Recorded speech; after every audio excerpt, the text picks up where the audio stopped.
Ladies and gentlemen, welcome to another edition of How Did This Get Booked? I, of course, am your host, Jake Manning. I'm a veteran of the professional wrestling business for over a decade, and I've held every single job except selling popcorn.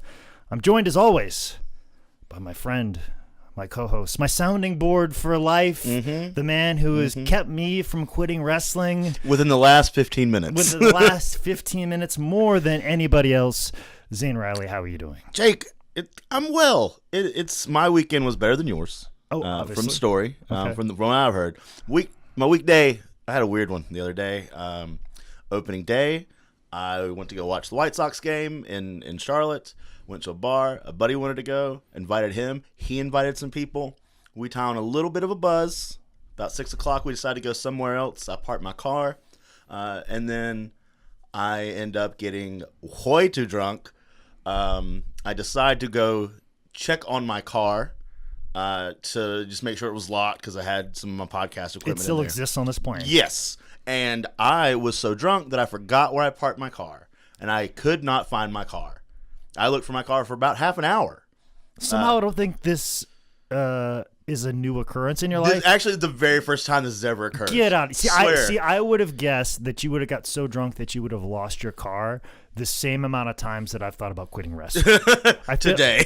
Today. I thought it would have been an equal amount. So then, the next day, I had to, borrow my dad's truck to go back to the place and, drive around this complex to find my fucking car. You'd have to be like, all right, I'm going to come, on off hours because it can be less traffic. Exactly. So It was 8:30 in the morning.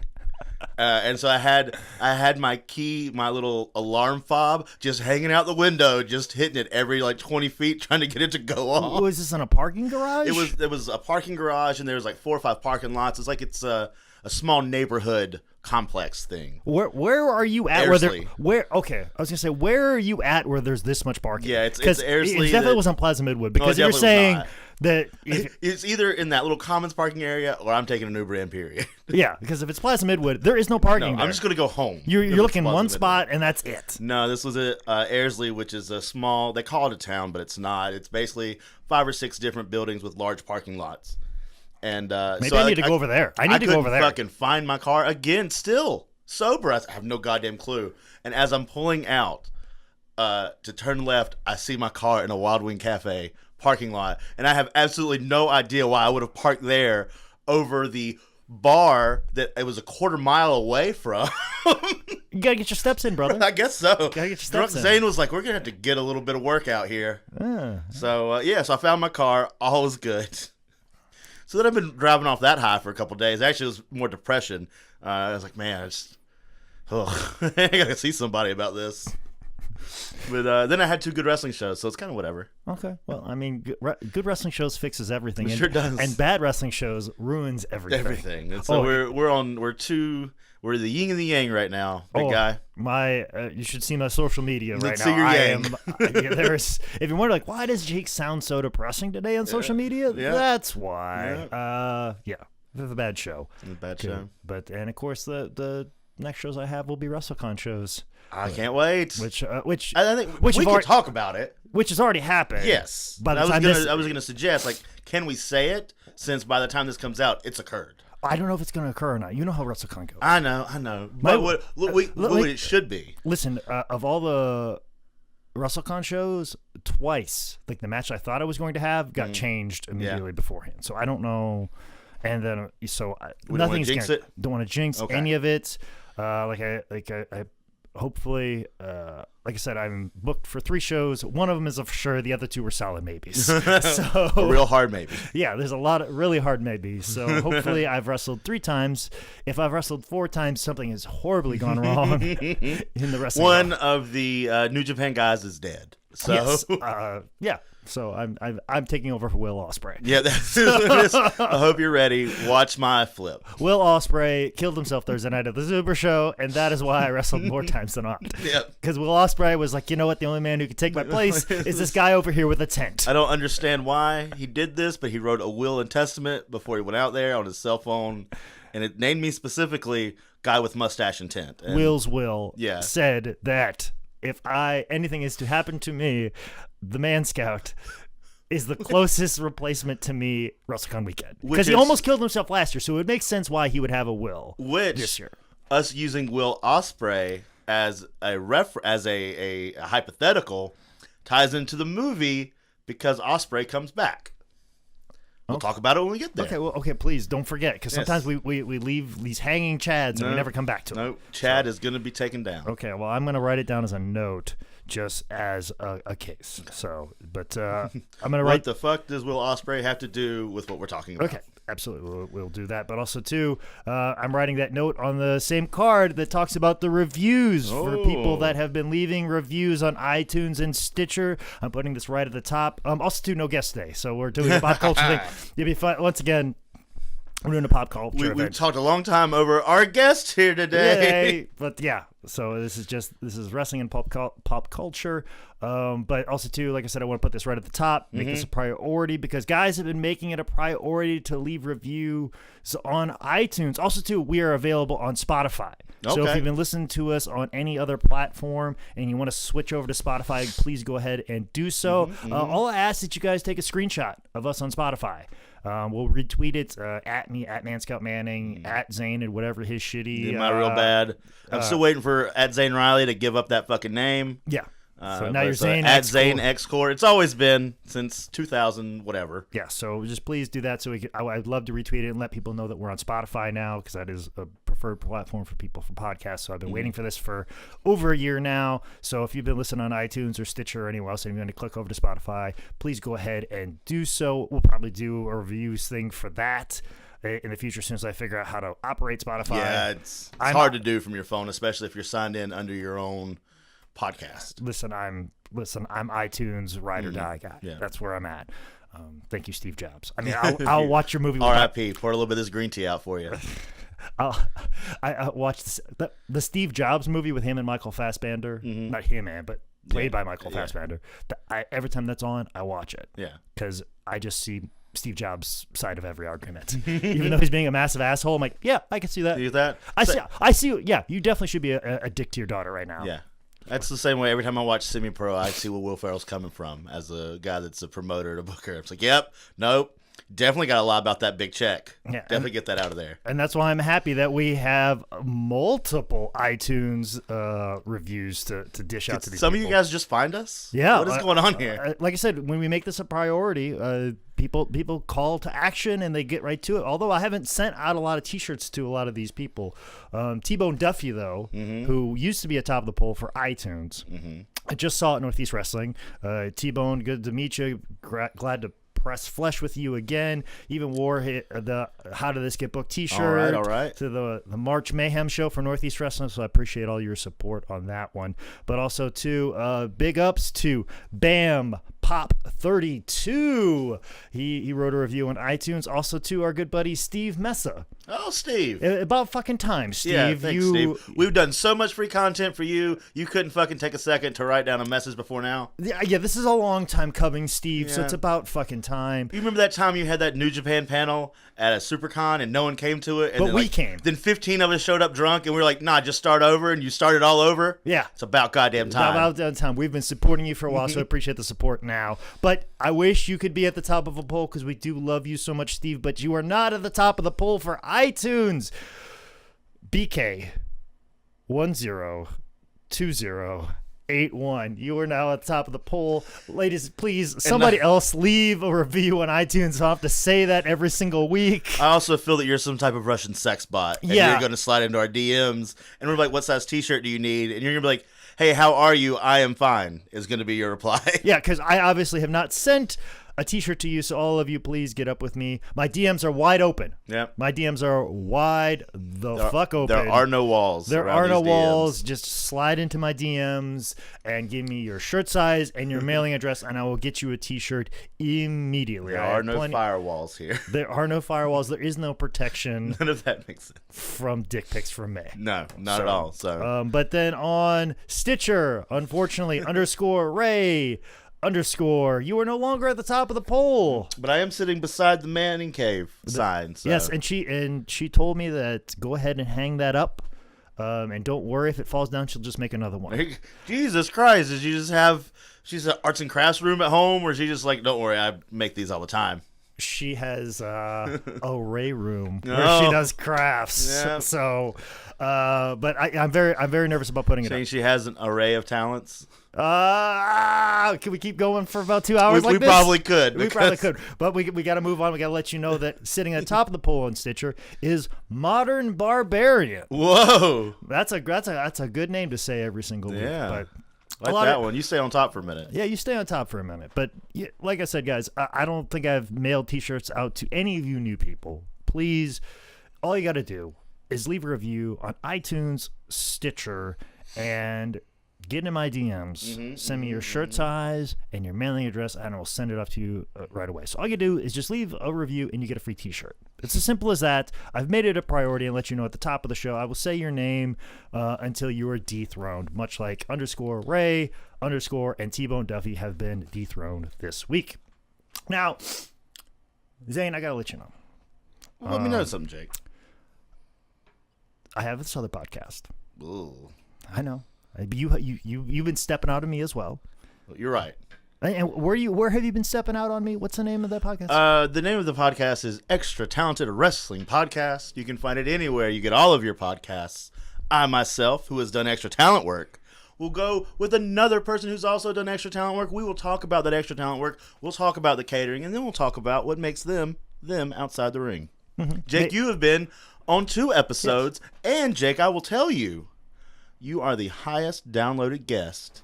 You were first, and I believe 4th as downloaded guest. They really liked your happy story. Nobody gave a shit about your sad story. Nobody ever does. Nobody ever does. Nobody ever They does. only let their man scouts happy. No, they don't.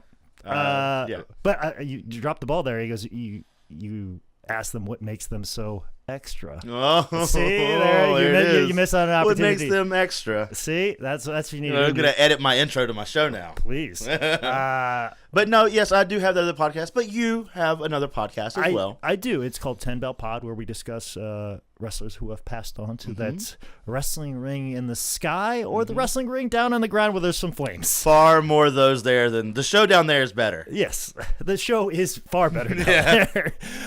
All the big names are there. Yeah. The one in the sky, It's really just Andre and Miss Elizabeth, and that's really all. that's really about it. That's really about it. But don't worry, Hulk Hogan's going to main event the one in hell. Yeah. So. Oh, yeah. Drop the biggest boot ever. Oh, for sure. They're going to be drawing major houses there. Standing room only, hanging from the fucking rafters. So, 10 Bell Pod has a Patreon, and it's been doing quite well. And Wow. actually, you know, if for those of you who don't know, just get on the Patreon. There's a lot of extras on the Patreon for 10 Bell Pod.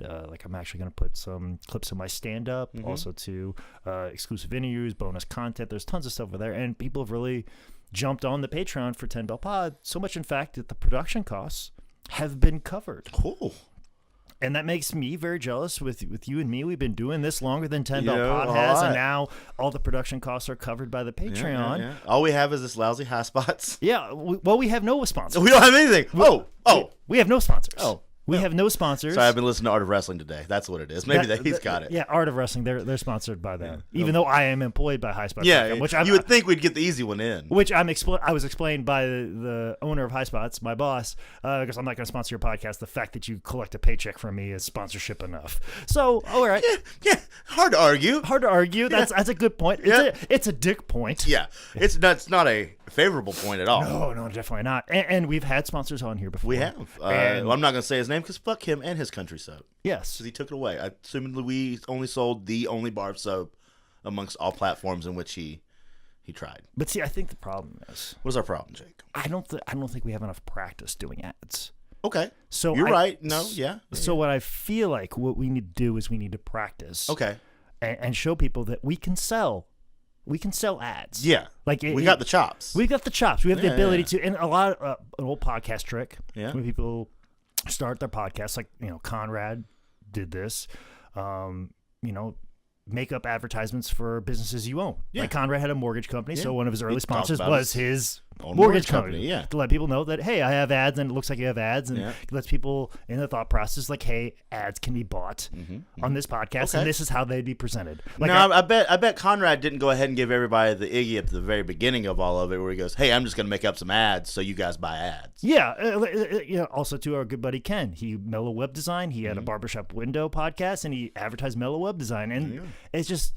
It's a little trick that most people do, and a lot of people do these types of tricks, like the old trick where if you want to follow on Instagram or Twitter, you follow 5,000 people, and then all of a sudden you're like, look, I have 5,000 followers. Yeah. Follow for a follower, and we're supposed to be impressed that you have 5,000 or 10,000 followers when you have 10,000 followers as well. Yeah. And then all of a sudden unfollow all those people and then take a screenshot and say, hey, look, I have 10,000 followers. Like as you, I only follow 8 people. yeah, and then make it look like you've done something when I know the trick that you've Yes. pulled. So I'm all about truth. Yes. And the full disclosure, I feel like we should Okay. make up ads. All right. Yeah. Hell yeah. We should make up ads Yep. to let people know how we can present your business Okay. or product, and that we are good at selling ads. Okay. So We're going to improv a fake company a fake company. to get people to get their real company on our show. Exactly. Okay. I'm in on that. I'll yes and you, brother. Okay. All Whatever right. you need. All right. Well, I got a little ad read Okay. that I've Please. pieced together. When it's my time, just throw the ball. Oh, it's going to start off with a question. Oh, fantastic. Okay. And I'll start with an answer. All right. All right. All right. So, Zane, Yes, Jake. does your butthole hurt? It's weird you say that, Jake. My butthole has been ablaze as of late. It has been. Now, also, too, does your dick not work so well? Man, my dick is not at its A game. Right now, you thought you were getting that Lorenzo Ball fella, but you really got his little brother. Yeah. That only played over in Lithuania for a minute. Yeah, and the middle one, not the little one Yeah, that's gonna no, have no. all the potential. Exactly. The middle, The the middle one- ball, the middle Yeah, ball, on the one that stole the stuff in Which China. my middle ball is actually the worst part of my not working dick. Exactly, and at me being a person Yes, you are a person. who is always like on the go, always driving, and always needs a clean butthole. Yep. And ball and a dick. Things like hemorrhoids pop up, They do. and also too, as a 37-year-old man, my dick don't work so well. Hey. So I've got to make 2 embarrassing purchases every single month when I want to be on the go and be on the job, if you will. Yeah. But you also want to be discreet. Exactly. You want to be discreet. But also, too, you want to make that one purchase to take care of all of your issues with your penis, your penile region. Below the waist, above the knee. Yeah, the whole area. Issues. From the tip to the taint and even further. Yes. Oh, that's a good man. Oh, it's in the ad read. It is, of course. And that's why today here on How to Skip, we are proud to announce that the sponsor of today's podcast is Preparation D. Ooh, what is Preparation D? Now, we've heard of Preparation H. We've heard of Preparation H. Yes, of course. We all know about Preparation H. We know that it preps the H. Yes. But we also need some prep for the D. Yes. When you have too much swelling on the back end, Yep. but you don't have enough swelling on the front end, Okay. that's where Preparation D comes in. Ooh. See, most podcasts, they'll advertise dick pills, and you Yeah. have to get a pill, and you have to pop it and stuff like. No, we're talking about a cream that decreases the swelling on the back end and increases the swelling on the front end. Ooh. Does it push from the back to the front then?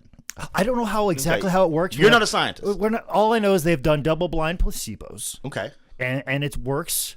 It's prescribed by doctors. Okay. It's just as simple as going online. Yep. Somehow they have doctors that can prescribe you medication with you just filling out a survey. Yeah. Apparently, that's what we can do. Do I have to take a picture of my dick and or balls? Oh no, not at all. Can I take a picture of my dick and or balls? You can, but Okay. just don't. You don't need to send it to them. No, don't need to. No. Need to send to them. All you have to do is just log on Okay. to preparationd.com and use the promo code. How did this get booked? I was about to say, hopefully it has to do with us. Oh, excuse me, I forgot. It's our promo code is. You want to take it back a second? Take it back a second. Okay. We'll edit that out. Don't worry. We'll edit that. Our promo code is How Did This Get So Swole? That's a good one. That's a good one. So That's good. all you got to do is log on to preparationd.com and use the promo code How Did This Get So Swole? How did this get so swole? So you increase the swelling on the front end and increase the swelling on the back end. Preparation D. So Preparation D, thank you for being on board. Thank you very much, you guys. You're gonna see a spike in your cells, so you're welcome. And guys out there, I don't know if it works for girls. Again, I'm not a scientist doctor, but guys out there, you're really gonna want to get into this. I've been using it for about a week and a half. Let me tell you, it's never been better. Absolutely, it's never been better. It's never been smaller and bigger at the same time.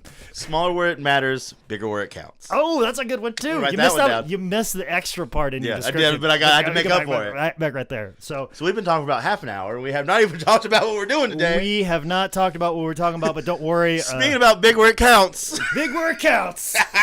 This movie goes big in all the places where it counts. The topic of discussion for today is the Dwayne "The Rock" Johnson starring vehicle, the movie version of Baywatch, which was released May 25th, the year of our Lord 2017. Yep. Filming locations for this movie was actually Savannah, Georgia, and Tybee Island. I have a feeling this would have been filmed in like Wrightsville Beach or someplace in North Carolina if our fuckhead governor wouldn't have eliminated the tax credits that were given for filming in North Carolina. And all the filming just migrated down to Georgia because our fucking government in North Carolina was stupid. It's getting better, but it's still dumb. It's still dumb. It's about as dumb as South Carolina's education system. There you go. Which is only slightly dumber than North Carolina's education system. Quick note. Whenever I'm in South Carolina, I refer to South Carolina as the slightly dirtier version than Georgia. And then when I'm in Georgia, I refer to Georgia as the slightly dirtier version than South Carolina. There you go. So they're the same. They never know. But that's all the shit talking I do about those two states. Yes. I leave all my other state shit talking for West Virginia. That you should, because fuck them. I save all mine for Jersey. But. You know what you did, West Virginia. Mm-hmm. You know what you did. Yeah. So, looking at you. Yeah.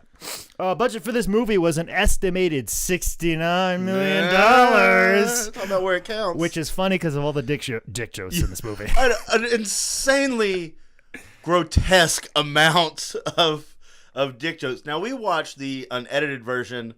I'm going to have to go back and watch the edited version to see exactly where the two diverge. A lot of there's probably less dicks. Which I feel was a help to the movie, was the actual dicks themselves. Now, talking about them so much with no payoff of dickage, well, that's just a little bit much for me. Well, the thing is, there was like just really like straight on dick shots, and I was like, this is on Hulu. Fucking hog. Hogs on Hulu. Mm-hmm. I didn't realize that was a thing. Yeah, no, I didn't either. I'm gonna start flipping through Hulu just so I can look at some more hogs. They got some Hulu Skinamax shit going on. Yeah, hell yeah. There's probably some Shannon Tweed stuff on there too. Brother. Oof. I gotta go. We gotta go. Preparation D is kicking in. I gotta get out of here. Speaking of what had to go was probably this movie from theaters because the U.S. gross was only $58 million. What? But Huge international. Huge. This movie made. You want to take a guess? Oh no! You want to take a guess, Zane Riley? Before we just the international version. This is worldwide. Okay, so including the American 58. Including the 58. This is worldwide. 250. Ooh, you went a little too high. Did I? Okay. Yeah. It made $176 million. Almost $177 million. You almost got $177 million. I get why we have Dwayne "The Rock" Johnson in every film now. Yeah. And the fact that this is distributed by Paramount, also to Shanghai Films, and I think there was another Japanese company as well. Yeah, there was. So I get why The Rock is in every single movie now. No matter if it's good, bad, or indifferent, just put The Rock in and make this shit as big as possible. You're gonna double your international money. It won't even cover the budget in the U.S., but internationally, it'll be fucking huge. And you guys saw Skyscraper, you know what I mean. And I gotta be honest right before we get into some more particulars.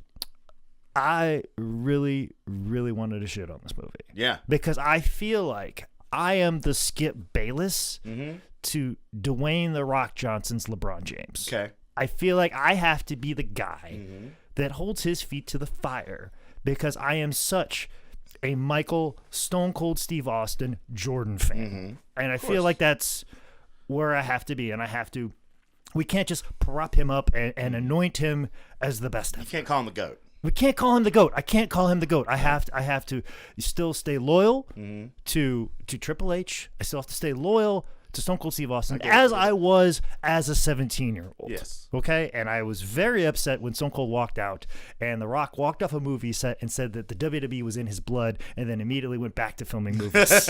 Okay? Like, I took offense to that. I took offense to that. Not to mention the fact that you were a huge Baywatch fan. Exactly. A huge Baywatch fan. So 2 strikes against this movie already in your mind. But I will have some criticisms, but I will point out the things that I like about this the most, because I did enjoy the overall experience. And right at the top, I would recommend people to go out and see it. It's a good, 100%. Good romp and good time. When you gave me the choices for the show, it was this and 2 others that we'll probably get to eventually. Oh, we'll definitely get into those. And my reply was, well, if we do Baywatch, it has to be because I think this movie is very good, and you'll want to compare it to the TV show the whole time. I think we should do one of these other ones because they look terrible. And you go, no, this is the lowest rated movie of all 3. Like, well, we're back into Baywatch. Which, if you knew the other 2, you'd be surprised. Off the cover art alone. Yeah. Of like that, this movie, when I looked it up on Roku, was rated at 1 star. The other ones had 2. The other ones had 2. Yep. So. And they were Hulk Hogan and Dave Bautista releases. And we're not talking Guardians of the Galaxy either. Both of which not aired in the theaters. No. Straight to DVD. Only one was on Netflix. So, just to give you an idea. But we chose Baywatch. We chose Baywatch, which was directed by Seth Gordon, who actually directed Horrible Bosses and Identity Theft. Also 2 episodes of Parks and Rec, Community, The Office. Also, too, he's directed some pilots, the Jim Gaffigan Show and Sneaky Pete, which, if he's directing pilots, that means he's very much in demand, and he's the guy that, like, we want to get him to help launch this series. So, Seth Gordon, really good director, comedically, and they really do bring out some talent, especially when it comes to some of the writers. They have the original writers from Baywatch with Michael Burke and Douglas Schwartz and Greg Bohannon, who was a real life lifeguard. Those were the original guys that were credited as writers. Also, too, a bunch of other guys, but also, too, credited as writers was Thomas Lennon and Ben Garant from Reno 911. Yes. So I think that a lot of the jokes that you're seeing peppered in here, but of course, as I've learned from most interviews from Thomas Lennon and Ben Garant, like there was this really wonderful interview series about them talking about like being writers in Hollywood, and they actually wrote a book about how to write scripts and make tons of money. Yeah. Basically talks about how you will get hired and fired multiple times. It's not about creating wonderful art. Yeah. It's about doing what the studio wants, and you're going to create things, and you're going to have to be soulless if you want to make tons of money. They're very honest about how script writing and how Hollywood works, and I appreciate that. They had an episode of a podcast I listened to called Dead Pilots Society. Okay. Where they get people that have pitched pilots that have failed to... They write these pilots, they send them to the companies, and they've been turned down before they even get a read. So these guys get them to cast who they want, and they do the first pilot read for a group of people. And Thomas Lennon had one, and it was really good. Yeah. And there's been some real fucking bad ones on there, but Thomas Lennon's was very good. Oh, they're very good. They know how Hollywood works. They know how to produce a product that will be successful at the box office, make the studio money, and make themselves money. They make no bones about it, and they understand that, hey, you want to be an artist or you want to have a house. Exactly. And also, too, they created Reno 911. Exactly. So they've already created their wonderful art. And they made their nut. Yeah, exactly. So they're like, no, I'm just going to make the money. Yeah. And I appreciate the fuck out of that, and hope my wrestling career turns out to that someday. Like all those guys getting signed by AEW right now, good for you. Make that money. Well, so, yeah, exactly. Make all of that money, please. Okay, get this. Call me off. Also, too, one of the producers is obviously Dwayne "The Rock" Johnson and his wife. Let's just talk about the ex-wife, Dany Garcia. She is always attached to everything that he does. Probably part of that settlement there for being the ex-wife portion. She's my hero. She is the modern day Jimmy Hart. She has done it right. Yeah. She has leveraged herself in a position where she is a producer. I guarantee when it comes to producing, I wouldn't be surprised if she works harder than Dwayne. And Dwayne is doing Instagram posts of him getting up in the gym working out Hart. at 3 a.m., Mm-hmm. I guarantee you, Dany is getting up, counting her money, making phone calls, demanding people She's to waking get this. him up. Like, hey, She's you need waking to fuck him up up. and go on Instagram. Yeah, you need to wake up. You need to up your brand. We need to do this. You need to read this script. You need to go over this. You need to post this. She does not get enough credit. Everybody wants to give Dwayne "The Rock" Johnson a bunch of credit. I guarantee his ex-wife, Dany Garcia, she is a boss of the level of Beyonce. If it wasn't for Dany, he'd just be another motherfucker named Dwayne. Exactly. Let's not forget that. Hence why, even after a divorce, she's still around and working with him so closely. Hey. So let's give her a little bit more love. Get it, girl. She is her. It's March still. Well, we're recording this in March, which is still International Women's Month. So, the baddest bitch of the year. Absolutely. Let's give her some love. And of course, this movie stars Dwayne "The Rock" Johnson, as I've mentioned, as Mitch Buchanan, Zac Efron as Matt Brody. They take a lot of the names from the series. So if you not being a fan of the actual Baywatch series would not know some of these names, but these are actual names from the actual series, and they just recast them and such. Much like well, some of them were just coincidentally named the same person. How's that? That was the whole when David Hasselhoff shows up at the end. Oh, he was just mentor. No, but when they say part of the deleted scenes and extra stuff, them sitting together, is he's also named Mitch Buchanan. Yeah, but that's like bloopers. Like, no, they could have. But they made that part of the story where he was also still Mitch Buchanan, and Mitch Buchanan was another, just happened to be a different one. Yeah, just transfer over. And then, of course, Pamela Anderson shows up at the end and says nothing. Exactly. She didn't need to. And her name is Casey Jean Parker, which is short for CJ Parker, who is played by Kelly Robert. Nailed it. The names on some of these actors are impossible to pronounce. And I apologize. You are stars. You're actors. You have worked on your craft. You are wonderful people. But I will fuck up your name. Yeah, in a heartbeat. But I still can pronounce David Chokichi properly. Yeah. Properly. Right off of reading. Not Alexandria even Paul, Pam Anderson, Nicole Eggert. Yeah, oh man. Yasmin Bleeth. I can pronounce all of them properly, but the cast of the actual movie. Good try, guys. Good try. Victoria Leeds, Pyra. You might just want to stop. I'm going to stop. Before you come off as racist. She is. She's married to a Jonas brother, and she's the. Good for that Jonas brother. Oh gosh. Good God. Brother. Stop the fucking presses. Actress playing Summer Quinn, Alexandria Daddarino. She was in the Percy Jackson series. She sure fucking was. My favorite book series. The actress that Kelly, who played CJ Parker, she was a Division I golfer.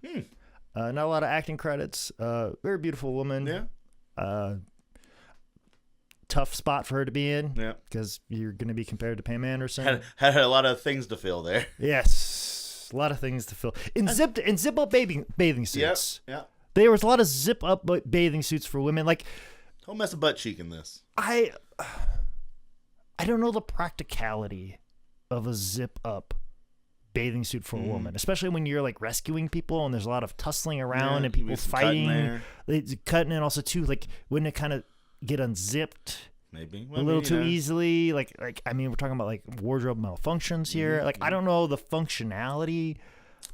So you mean to tell me that you, Jake Manning, thought into the functionality of a bathing suit that was meant to be on a woman whose main goal was to run as slow as possible in a TV series? Yeah, the functionality was correct in the Baywatch version, where like in the movie, it seemed like the zip up version of these bathing suits were just to show more cleavage than in the TV show. And that bothered me. So the gratuity of it all.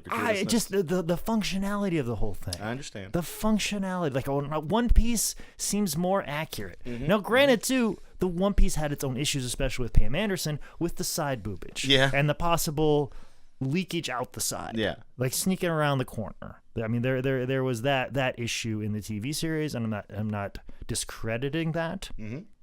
But in this one, it seems like the zipper would come down slowly over time, and especially with, like I said, the tussling and moving and grabbing people in the water and then swimming them in.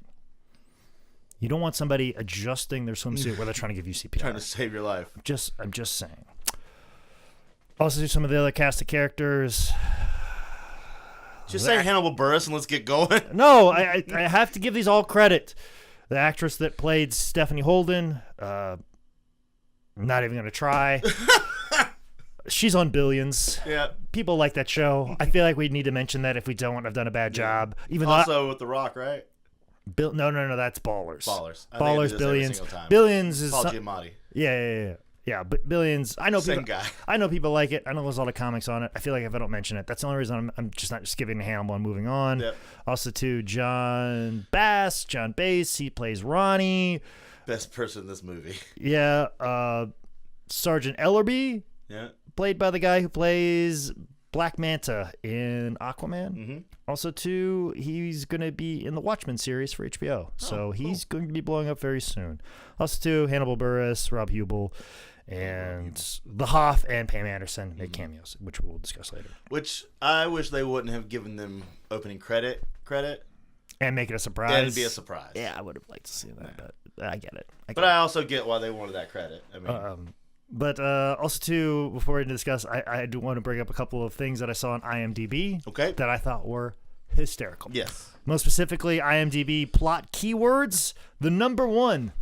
What do you think the number one plot keyword on IMDb was? About a movie about lifeguards, the beach, about a TV series, which is a remake. What do you think is the first thing that would be on plot keywords on IMDb? Meaning the word used the most? Or just the best way to describe. Well, they say the word bay a shit ton. Is it bay? Emerald Bay. Uh-huh. Is it bay? Like that's what I'm saying. Is it Bay? Yeah, is that the word? No. Nope. Okay. Boob. No. Go on. Male objectification. Yes. That was my third. That was a third. Gave up too soon. You gave up too soon. You always give up too soon. You always give up too soon. Always. And if they could just make it cream for that, am I right? Exactly. You never give up, especially when you have preparation D, ladies and gentlemen. John Cena needs to come out with some type of cream that would make you never give up and show hustle, loyalty, and respect. And know what you do? You turn around to the back end. You can't see me, but I can see you on the front end. Hey-o. Preparation D. What's up? How did this get swole? Promo code. A little bit of trivia, please, about this movie. Zac Efron gave The Rock all of the nicknames that he used, like One Direction. Oh, that's cool. Yeah. So once again, Rock using writers to get himself over. Yep. So, once again, Zac Efron underrated talent. Yes. Once again, Zac Efron and Brian Gewirtz, same person. Definitely are. Rock tweeted after there was a critic storm about how awful this movie was. The Rock tweeted, "This movie wasn't made for critics." Good for you, Rock. Which I feel Who was it made for, in your opinion? Which I feel like that's about as mean as The Rock gets. Yeah. Like, I will say this. He does a very good job controlling his darker emotions, which makes me believe that maybe The Rock is part of Scientology. Okay. So, but he's just quiet about it. He's either part of the Scientology or the Illuminati. Or he's just straight Canadian. He won't let us know. One or the other. Just, I think that's as mean as The Rock gets. He's definitely Illuminati. Oh, that's why the bull's on his arm. Exactly. That's why the bull's on his arm. Right. Yeah, we know that. The Rock is actually the 10th wrestler to be on a Baywatch property. On a property we know about Macho, we know about Hogan. Basically, all of them in that whole episode. That whole episode. Yeah. Also, too, Tori Wilson made an appearance in Baywatch. Shawn Michaels, which may be an episode we discuss. Yeah. I believe he's the bodyguard of Debbie Reynolds. Okay. Which is odd because the WWE bought the Debbie Reynolds Hotel roughly about that same time period. So that's a very interesting connection. Also, too, the third wrestler that has not been discussed on this podcast that's been on Baywatch, Giant Gonzalez. What? And I think he even wears the same outfit. The bodysuit? He wears the bodysuit in that episode. Did they look for the Sasquatch on the beach or something? He was part of like a carnival freak show, if I'm not mistaken. That was a whole thing. And I want to say that fucking CJ like fell in love with like a little person in that episode too. Good for her being progressive. She fell in love with somebody. I want to say there was a love story of her falling for a smaller person. Okay. In an episode. I think that maybe I'm making that up. Yeah, if you're CJ listening. Maybe I'm just lost all the blood in my brain because I've been using preparation D. Preparation D is gone to your other head. I want to get into some of the reviews, but not like the actual details of, but just the names of the reviews. Okay. On IMDb, I picked out my favorite ones. Okay. That's kind of set the palette of what we will be discussing. The reviews titles that I found the most hilarious were, I had to walk out in spite of really wanting to like this. Which way to stick to your guns. Which is a weird sentence to make out of spite of wanting to like this. Another title of reviews is So Many Dick Jokes. Accurate. I don't know, is that a negative or positive, the way they said it? I think it was a positive review. Okay, good. I think it was a positive review. That might have been mine. Yeah, I'm okay.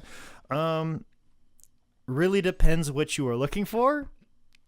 I mean, that's everything. That's definitely a positive review. Yeah. Hey, man, if you're just here to see Zac Efron look like $8 billion, then yeah. Oh, we'll get into that. And how do you have veins on your abs like that? Oh, I'm close. Your abs are vascular. I'm close. Another title is Not a Single Fart Joke Was Given. Love it. Good. And then my favorite title of a review, It's Not a James Bond Movie. I like to think that guy goes to every movie. He's like, not a James Bond movie. Yeah. But on James Bond movies, he goes, a James Bond movie. That's my review. Yeah. Actually, yours was, that's So Many Dick Jokes. Yours is not a James Bond movie. But we are already at 40 minutes. Holy shit. So good thing this movie is very linear and doesn't have a whole bunch of all of its shit's on the surface here. Yeah, all of it. This movie is like the Caleb Connolly of movies. Yes. There's not a lot of depth. No, not at all. Very pretty blue eyes. Very nice abs. For a movie to do with the water, there is absolutely no depth. Wrestling, this movie truly is the Caleb Connolly of movies. This movie is just The Rock and Zac Efron talking for 45 minutes. Which I'm not mad about. And then a movie breaks out, and they wrap it back up with some more talking between the two. Not at all. They have some of the best interactions. Yes, but we have to talk about the intro, which I'm going to post on our Facebook page. I will post on my Instagram and my Twitter, because the intro for this fucking movie sets the whole fucking scene of what you're watching. Yeah. Are we talking about just the saving of the life or the entire let's go down the beach? No, I'm talking about solely. Okay. At this moment. Just the running down the rock walkway. I am talking about the moment when The Rock saves a guy from the parasailing incident, and he pops up from the water and is clearly a green screen in the background. Yes. And the title sequence, the title of the movie raises up out of the water.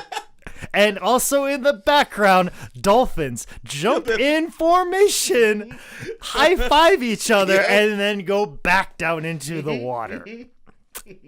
That will be on all of my social media and the high spot and the How Did This Get Booked Facebook page, and literally everything that I can figure out how to get it on. It sets the scene for the exact movie you are going to see, because the TV show had shots of actual dolphins. Of actual dolphins, of actual life-saving equipment, and people doing actual lifeguarding, and actual people on the beach, where this clearly shows you that all of this will be as big as possible and as unrealistic as possible and CGI as possible. It's much like when you watch a James Bond movie. But it's not a James Bond movie. It's not a James Bond movie. But most James Bonds, in the cold open, it lets you know what type of Bond you're gonna see. Okay. And this is over the years, even with Sean Connery, Roger Moore, even back as far as then. It right away lets you know what type of Bond you're watching. Like when you watch From Russia with Love, and the title sequence where it looks like, oh, maybe like James Bond get killed, and it's a very serious cold open. But then Thunderball, he's using a jetpack. Yeah. And then also too, like, is a very, very serious one, and Live and Let Die, and that's a bit more serious of a movie. But then Roger Moore gets to A View to a Kill, and they play California Girls. They play Beach Boys song, but not like an actual Beach Boys song, that like the karaoke version of a Beach Boys song, while he's inventing snowboarding. And then right away, oh, I know what View to a Kill is about. Extreme snow sports. Exactly. And this movie for sure does it. And then preceding the whole walking around with the Rock, where people are basically worshiping him. He wrote all that, right? Oh, he had to have. Either that or Dany Garcia wrote all of this. No, I got it. Like let's build up this star even more. Him, I love that they subtitled the Surfer Talk. Yeah, I love. So the surfer comes back in a second. And I love that he's going for this long ass walk or like jog for this entire beach. Talks to that surfer dude, goes about a mile longer, and the surfer dude's getting harassed by a cop. Yeah, like how did that surfer get there? He's running faster than Mitch. Oh, he already knows some sort of time warp on how to loop around. But while we're or Mitch is just taking his sweet ass time. He's like, dude, we're just right over there. Well, he's got to look at this wonderful sandcastle version of himself because this one guy saved one family member, and he makes this ornate every day. And Mitch Buchanan's only comment is like, "Hey, make my dick bigger." Yep. We are 5 minutes in this fucking movie, and this is where we start. We are hog talk. No, I checked. This is 5 minutes. 5 minutes, and keep in mind, we had to give opening credits and all of the production. We've seen stuff. Dolphins by this point. No, we've seen like Shanghai Films. Yeah, that part of that is included in that 5 minutes. So literally, we've seen 3 minutes of a movie, and we have started here. Yeah, we hit the ground, dick running. And it's just I wrote down this has to be a Dwayne "The Rock" Johnson propaganda piece. Like I think this is like this strategy of talking about how wonderful something is what the Nazis used. Some of this will come back in his presidential race as a positive towards him. Oh, for sure, for sure. This is remember that time? Look, here he is running. He saved all these people's lives. He saved like 500 people's lives. Hey, The Rock, you saved my grandma. I made this sandcastle of you every day. Yeah. So. We introduce the Huntley Club. We introduce Hannibal and Ronnie, and then of course we got this whole sign in. We got lifeguard tryouts, which actually was a big part of, I think, multiple season premieres of Baywatch. That was like something they used a lot. I think because Baywatch, I think was originally on NBC, and then it moved to syndication. And I want to say that maybe the pilot episode started with lifeguard tryouts, and that's how we introduced these young lifeguards. And then Mitch Buchanan took all these younger lifeguards and pushed them along. So that's very similar to that. But then also too, they did it again with actual, like, I think David Chokichi's season, and then multiple other seasons. Like if they lost like the underneath characters, they just kind of rebooted and they had lifeguard tryouts again, and then introduced these people trying to make the squad. It's something they use multiple times, so I appreciate that they bring it for the movie, which is about the only thing that is similar other than the names of the characters to the TV show. So, and then we get introduced to Zac Efron, who the vomit comet? Yes, they try, and most people will compare his character to Ryan Lochte's character, but Zac Efron and the director and the writers say, oh, no, we came up with this completely different character, even though there are some similarities. He was an Olympian. He's kind of a fuckhead, all of that. But when Zac Efron gets introduced, he says he's from Iowa. Yep, he's one of your boys. One of my boys, man. So there's nothing but nothing in Iowa except for ponds, lakes, and cocky pretty boys, which is accurate. Yeah, because Jake is half pond.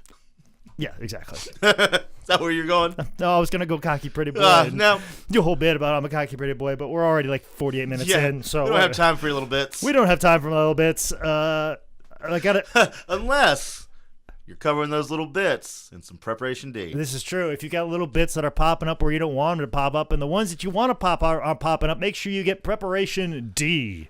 Use the promo code. How did this get so swole? The jokes per minute, not so much on this podcast, but in this movie, the jokes per minute on this podcast is getting pretty high. Very high, but it's not to the level of Baywatch's jokes per minute. So the one thing that, again, love the movie. My biggest criticism is the constant, unbelievable conversations these people have, because it's falling in this new thing since like your Wedding Crasher movies or your Will Ferrell, John C. Reilly movies, where it's just line-orama, line, a little bit of rising action, line, and we, not that it's not good, not that it's not funny in this movie, it's so redundant in every film right now, or especially at this time. It becomes almost like a white noise in a sense, but you see the differences in like Scorsese's films. Yeah. Like if you watch Mean Streets and then go right to Wolf of Wall Street, it is jarring. It is very jarring because Mean Streets is very slow with the things and it has its own little bits to it. But then like Wolf of Wall Street is very much in that vein of line, do this. We're in the middle of a fucking hurricane. It's like this insane progression of things. And then you go back and you watch something in the middle like Goodfellas. Yeah. You're just like, okay, well, this is a bit more where we need to be. Yeah. But it's like the two extremes, just to see the difference in filmmaking. Yeah. Like I said, you go back and see movies from the 70s, you're like, oh, man, they really holding on this for a long time. So, like, I don't know what's better, but I think, like, you know, what becomes more boring? Yeah. The line, or the long pauses in between. Yeah. I feel like we did it right in the 80s. Yeah. We did it right. They found it. Like Goodfellas, right in the middle. Yeah. That's where you want your Scorsese. Yeah, throw a little bit of domestic violence in there to kind of take the edge off. Yeah, a little bit of mob killing, all those things. Some shit we like to make look beautiful. Yeah. Nowadays, where we all have Scarface T-shirts and what have you. But we did see the extended version. You said you watched the original version. I think one thing that is in the extended version, and I highly recommend. I actually enjoyed the scene. Yes. Where Ronnie was choking. Best guy of the fucking. Fucking show. Yeah. You just came in like I thought Hannibal would be that guy, but Hannibal dies very early. Real quick. Had a couple things in and out. You know, but you know Hannibal's got to hurry up and do that similar character in other movies. Yes, every single other just movie show up, right do a couple lines, and get out. Fuck out. But he was fantastic in this scene where Ronnie's choking. CJ comes up and gives a Heimlich. Which we've already had an interaction with Ronnie and CJ that Hannibal Buress got to commentate on about it being fucking awkward. And he was great in that, and that was wonderful. Great. And then CJ's giving the Heimlich maneuver and saves his life. Gives him a hard on, and there was no preparation D needed. Some believe that CJ in this movie was one of the original people to get Preparation D in the labs, get it going, and her hugs, really the essence of her Heimlich was what caused this fourth push. Well, that's the thing, like he couldn't get Ronnie's hard-on down, which is the same type of problem you're going to have if you use Preparation D. Yeah. And also, too, we're going to reduce that swelling on the back end. Yeah. So you're going to be double pleased. So you don't... Correction lasts more than 4 hours. Call more ladies. Yeah. Or men, whatever you want. Whatever you're swelling up for. Whatever you're feeling. Yeah, that's cool. And and that's the thing too. Like if Ronnie didn't use Preparation D, when CJ was giving him the Heimlich, she would have felt a little nodule on the back end. Yeah, it would have been pushing up into her pubis area. And she wouldn't have liked that. Because she's a face-to-face missionary girl. She doesn't like that reverse. No, that's weird. Little do thing, She doesn't believe in the Amazon position? Yeah. And that reverse where you tuck around the other side, and doing all kinds of freaky stuff, which I refer to as the Australian position these days. So, good on you, Governor. That's not Australian. No. It's good day, mate. Sorry, Governor. And then of course he gets his dick stuck in between. So to hide his erection that he gets, he decides to jump on a wooden slat. I guess chair, like deck chair. Almost. Yeah, it's like a deck chair. He gets it caught, and then they bring the Rock over, and his hilarity ensues. And of course, I love how the Rock's like, "Yeah, I've been there before, man. I've been stuck in a woman before for hours." Yeah. So take it from you, make it about myself real fast. Yeah. Sneaking it in there. Like this is good. But good for Ronnie for having like a huge hog. Yeah, that's a decent sized hog, man. Yeah. Like I mean, you hooking up with CJ, like yeah. Don't be so insecure, man. And good for these girls for being very forthright on like, look at that dick. Yeah. Yeah, they're not beating around the bush. Just that's a hog. Yeah, he's got a good dick. Yeah. Like, And it happens again later with Summer's character. He finally shaves his nipples. Yeah. We do get a comedic shirt off moment where Ronnie has the hairiest nipples. But at the same time, too, Ronnie kind of a dad bod. Yeah. Not a body guy. No, and and all the girls are cool with these hairy nipples. The only person that's not cool, and I believe it's who it is that Logan Paul cocksucker, YouTube dude. Oh, he got in this? Fuck him. He was the guy that was in line that was making fun of his hairy nipples. Okay. And then old girl kicked him out of the line. Yeah. Okay, I didn't realize that was him. Paul. Okay, well, if he's fuck not, him. Fuck him. Yeah, fuck him. Get out. So, yeah, they do that. That's a great scene. Watch the extended just solely for that scene. I think it's a funny scene in the whole movie. Yeah, it's good. It's very good. For sure. And it really sets up the, of course this happens to Ronnie situation, and then how much cooler, like, how Ronnie's there for every fucking moment. They're like, oh, this shit needs to go right. Ronnie's here. Yeah, the biggest putts is the fucking day saver. He gets his comeuppance. Yeah, for sure. Constantly. Absolutely. We get to like a bribing scene that I want to talk about with the councilman, where they bribe him with a Tag Heuer watch. Yes. Can you just buy those at Kmart? I don't know. Well, Zac Efron talks about this tag watch, about it. Like they make it seem to be as like it's a super expensive thing. No, fuck. I think I got a tag for a fucking Christmas gift. Was it super hot in the 80s, maybe, or whenever Baywatch was out? No, I think I have a tag that I don't even fucking wear because I'm like, what the fuck this watch? Tag Heuer watch real fast. Like, it's not like a roll. Like getting a Rolex would make. Yeah. Why wouldn't it be? But I think Tag probably the way it was displayed. This has to be product placement. No, Tag Heuers are all like over $1,000. Well, then I have $1,000 watch sitting in my fucking nightstand that I don't even fucking wear. I would say like my parents got me one. It was like $100, or it was a nice watch, but it wasn't like. Did your parents just get back from New York? No, my parents have never been to New York. I've been to New York more than my parents have. I've been to more cool places than my parents have gone. Exactly. My dad went to the capital of Iowa one time. He still talks about it. Yeah, he's like, oh, Des Moines, they have the Gold Dome and everything. Oh, man. Oh, you just saw my parents when we went to Germany. My parents. Wait a minute. They've been to Germany, but they haven't gone to New York. Yeah. Okay. And they were fucking lost in the airport. Like, we had a connection flight in France, and we had to get on a plane to go the rest of the way in Germany. My parents were fucking lost. So at one point in time, as a fucking 19-year-old, I had to look at my parents and be like, follow me if you want to live. Good. And they did. And they did. And they're still alive. And we got on that plane and we lived. So I was not wrong in that promise. We didn't make it to Germany. We went to the wrong place. Oh, yeah, we didn't make it there. Completely wrong. We went, but we were alive. We lived in Austria for a while. In Austria. Hard to get the consulate to get us out. But yeah, the bribe, that was weird. Then we get to the whole like obstacle course, which is called the Absentee Father, and CJ has a really great monologue. It was like, oh, good for you. Got some background there with your dad there, huh, CJ? I feel like that was probably the script that was given for the auditions. Yeah, I guarantee that was probably what was given for the auditions. It's the kind of fire you can get under here. Yeah, well, can you do this scene properly? Okay, if you can do this one, you're great the rest of the movie. Are you gorgeous and you do this scene properly? That's all we need. Yep. And that's, what we get.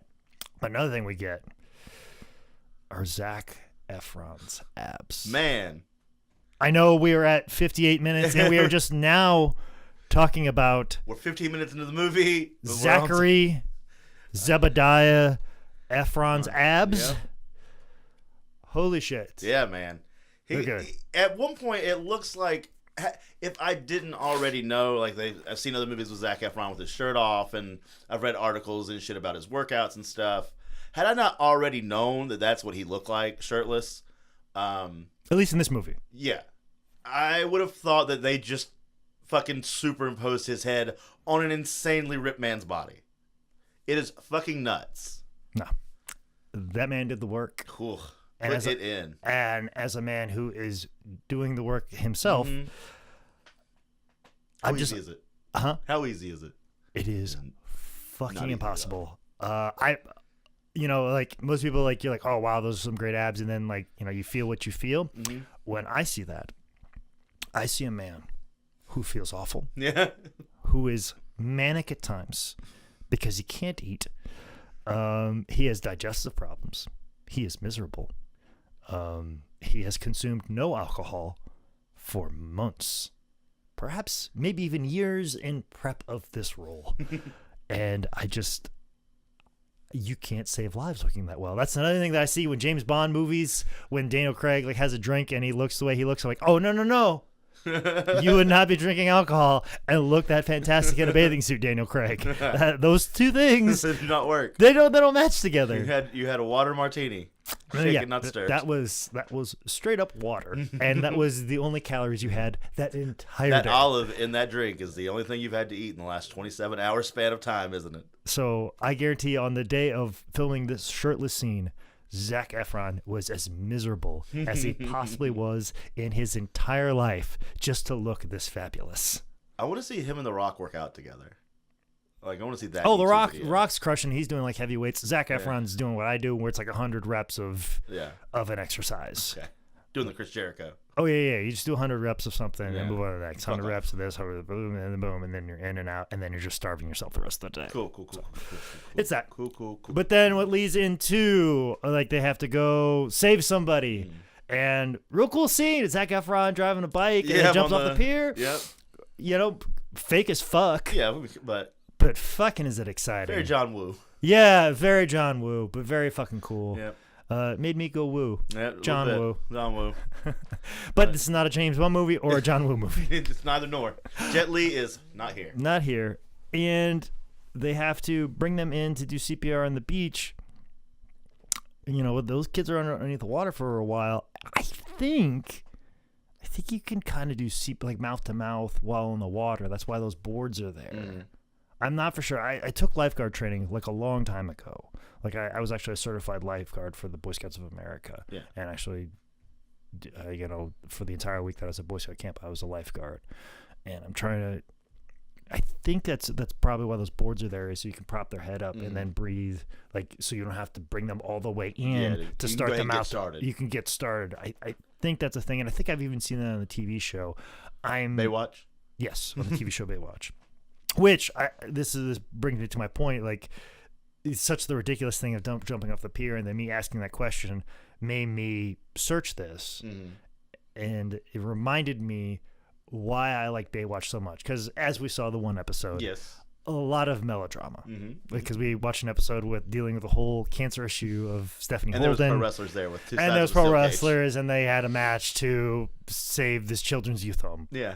And work out. They didn't have a battle of the bands like a normal fucking person. Yeah. So, like, obviously, tons of melodrama outside of the water. Yeah. But I always remembered, like, the life-saving scenes. Like, sometimes the situations were a little ridiculous, how people would get into peril. Yeah. But the actual going after them and the saving of lives, I feel like there was a lot of care put into those scenes to make those feel so real. If we're going to be so ridiculous and have a tons of drama on land, that the water rescues should be as realistic as possible. And part of the reason why they were so realistic, I feel like, is because they had Michael Newman, who I believe they called him Newman on the TV show. He had a little nickname, and I think it was Newmy. I think they shortened it, but it might have been just Newman. But Michael Newman, he was friends with Greg Bohannon. They were lifeguard buddies together, and Michael Newman was a technical advisor on the TV show, and actually became a cast member who was just kind of always like in the background. He was strong, mustache fellow like myself. He was a 20-year lifeguard, also a fireman at the same time. He was fucking badass. Yeah. He eventually got some talking lines, and also he was eventually in Baywatch Nights as well. As you should be. Where we all aspire to go. He had a great run. He was a beloved character. He was part of the opening credits towards the end, and like I said, had a talking role. But Michael Newman was fantastic, and I feel like because he'd be there on set in a scene, if something was done in a life-saving scene and he was in it, I feel like he would step up like, no, that's not how you would do it. You would have to do it like this. And I remember like multiple scenes where he'd be doing the rescuing or going through the situation. He'd be there while somebody would be doing something dramatic, like, CJ would be holding, or Mitch Buchanan would be holding the mom while Newman would be saving life because he knew what to do. Yeah. And I feel like that's kind of the thing that made Baywatch so good, is there was a sense of realism that you could Only get with Newman. Yeah, only get with Newman.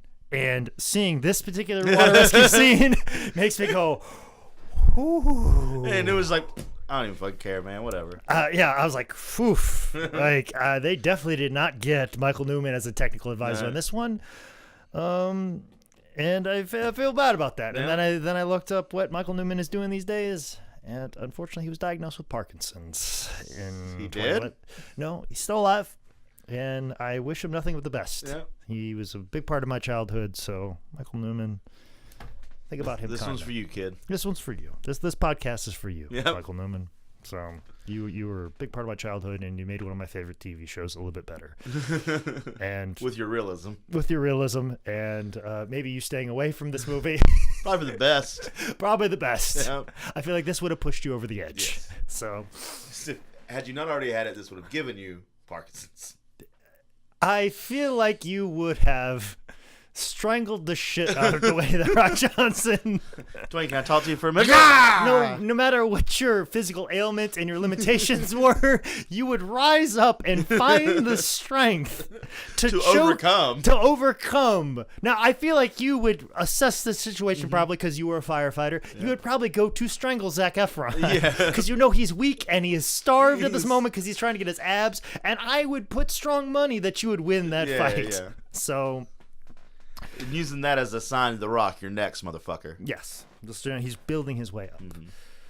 Then we get to the explanation that Brody's homeless. He has no place to live. He sleeps in Mitch Buchanan's loft. Which has one of my favorite things in the entire movie, but doesn't get the kind of payoff that I wanted. But of Little Mitch, the aquarium action figure that changes poses. Yes, changes poses and then changes shirts colors later in the movie. I wish my ideal payoff to this whole situation would have been just some little like throwaway moment at the very end where there's a little Zac or there's a little Mitch and a littler Zac Efron's character in the aquarium. That would have been my payoff there. That would have been a nice way to wrap it all up. Oh yeah, for sure. They missed the boat on that one. But speaking of boats, we get to a fireboat. Yep. Big old scene that Michael Newman. This is where he would have strangled somebody. Yeah. He would have strangled somebody. So my biggest thing here is that they go out to save these people. That were all fucked up on the Flocka, which we have not talked about. The reason we're really here is because people are selling Flocka on the beach. Yes. Flocka is what I would assume is meth here. Or bath salts on meth is what he calls them. Yeah. So they're bath salts, basically. Mm-hmm. They go out, this is what we find out is happened to Councilman Rodriguez. He is on this boat. But then there's these party girls on the boat that weren't on this boat originally, but somehow they were partying while he was being murdered upstairs, and then they set the whole boat on fucking fire, and those two dudes just fucked off. Where were those girls the entire time at the beginning? Yeah, that was my question. How did this all happen? Yeah. They said they were fucked up on Flocka, but how? Why were these hookers hanging out with leads in the first place? We don't know they're hookers. Let's not be. They're only hookers when you kill them. They were trying to be made hookers, but they're probably escorts. Parties. They're probably just beach parties. Just have a good time, man. It's just party girls, okay? Yeah, but if they're sex workers, let's not shame them. No, not at all. Sex work is work. Yeah, sex work is work. If there's anything that I will stand up for, other than Preparation D, it is sex work is work. That's right. That is what How Did This Get Book stands for. And if you need some Preparation D to help out with your sex work, make sure you go to preparationd.com. Put in that promo code. How did this get so swole? Yes, because the sex work isn't just for females; it is also for males as well. As our friend Buff Bagwell has taught us. And you need to make sure that the landing strip is clear on the back end, and you need to make sure that you are strong front on the front end. That's right. So, no heavy asses weighing you down. Absolutely not. But yeah, so then we find out that he's dead. Now here's my thing: Mitch and Zac Efron. Take the Sea-Doo out. I like how we've referred to Rock, Mitch, Zac Efron, Brody. Matt Brody. He's always going to be Zac Efron in my heart. Though at one point when he calls him High School Musical, lost my shit because he was in High School Musical. So they all go out there. The girls are on a boat. Stuff happens. Mitch goes to save the day. Like, and Zac Efron goes and fucks shit up. Now, old girl, she hard jerks the boat around and puts out a large portion of the fire. So Brody can make his way back. If you have that move, why haven't you done that move multiple times to take out the water fire? Well, Like, you're not going to get the boat fire with it, but you're at least going to make it to where this can happen. Like, you can do more work here in this area. But also, too, what are the logistics of this fire in the water? Like, obviously, it's gas. Yeah, it has to be the gas. Now, did the people that have tortured the congressman without the knowledge of the flock of girls, who are clearly underneath, yes, like mere feet away from a torture. They are also mere feet away from, I assume, them pouring gas around said boat, so it's in the water, and then letting that on fire. I don't know how much gas is particularly dumped there. Yeah. Wouldn't that burn off fast? Why is that continually burning? Like, it would dissipate because it's in the middle of the ocean. Yeah. Like, Very quickly. I feel like the logistics of all that. Yeah. They also don't even seem to know the congressman. They don't really ever like, oh yeah, he was there the whole time. They seem more like, who the fuck is he? Than anything. And I don't buy this scene. yeah, well, there's another scene I don't buy logistically either, and we'll get to that maybe in the next hour or two, the way we're moving along. He could have just washed up on shore with the exact same, believement of it all. Like, he just shows up. They just dumped him off the fucking boat. Yeah. And so they call in this boat fire, and like, they're like, where is it? Where is it? Where is it? It's like right the fuck over there. Yeah. Like, you're like 20 feet away from it. You get on the Sea-Doo and you see it immediately. Or you just look out and look for smoke in the middle Where's of the that? bluest sky and ocean in front of you. Under that smoke cloud. That's where the fuck that fire is. So we love the movie, but we got to shit on it when we have to.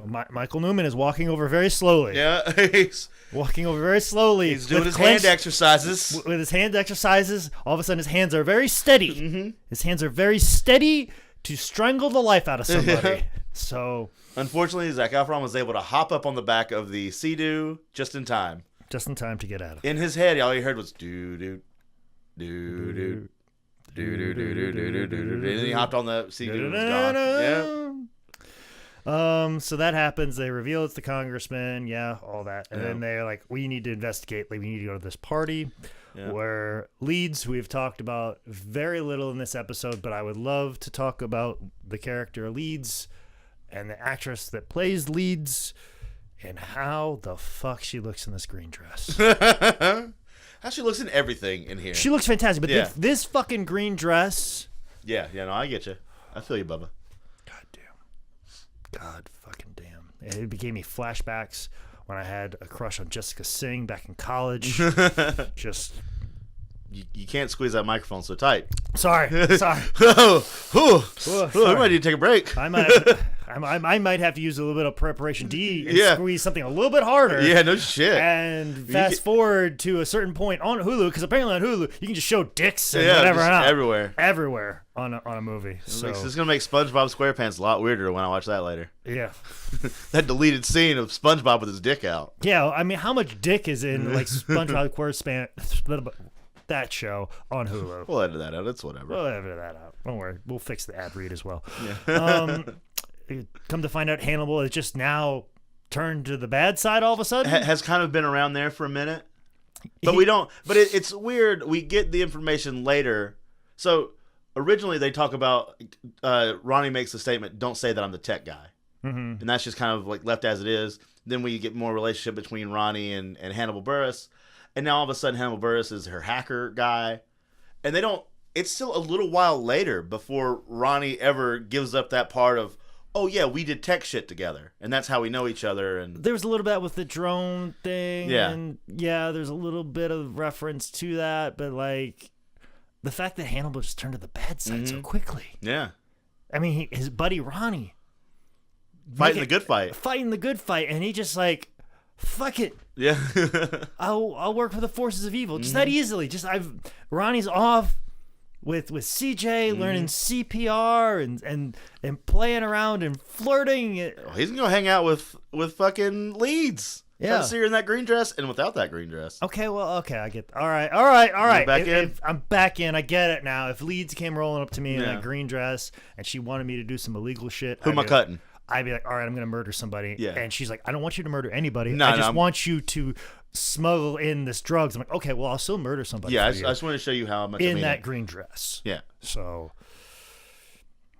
he says he wants a little bit of money, a little bit more extra, and she just makes some like very vague statements. Next thing we know, no more Hannibal Buress. Yep. That's it. He gets chummed up. He gets thrown in the water. But chum in his suit. Yeah. But all the places where they put chum, there's not places where he got bit. Just where he got knifed up. That's a minor thing. Michael Newman would let that slide. Yeah. See, I don't. So if you can do that with him, I think that would have given even more of a reason to do it with the congressman. Let him wash up on the beach the same way. Now we have a shark suspicion going on. Yes, and then that would get. Then we don't realize it's knifed up until Hannibal Buress. Oh, by the way, here's some knifings. We got a little stabbing. A little shake. What we do have is the rock and shower shoes. At this party. Yep. Yeah, and I like how they like to do this big dramatic thing, and everybody's kind of like fucking off in their own little way.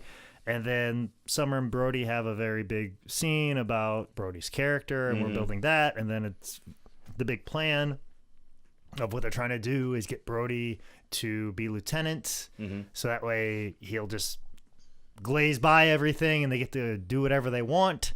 And these pesky Baywatch kids, they're trying to expose my plan. I did like how that evolved. We get a good Ronnie scene here again. Yeah. Where like Brody's fucking up and not coming through for the team, and then Rock calls the audible. Ronnie, do your thing. And we get a really fun scene from Ronnie. Although you'd think that his dancing would be bigger. That's very for the room. The play in the room, like he needs to go a little bit bigger on those dance moves. Yeah, I can see that. You know, that was very small. That was a very intimate dance. Yeah. That was a dance that you give to somebody that's taken a very long flight to you, and they just want some deep eye contact and some shoulder things. Which I mean, which CJ gets in a moment. Yes, that's something he gives to CJ, at her while he's sleeping on their futon or whatever they're doing. That's an intimate thing there. But this needs to be big. This needs to be like everyone somehow had choreographed dancing. Like, see, that would.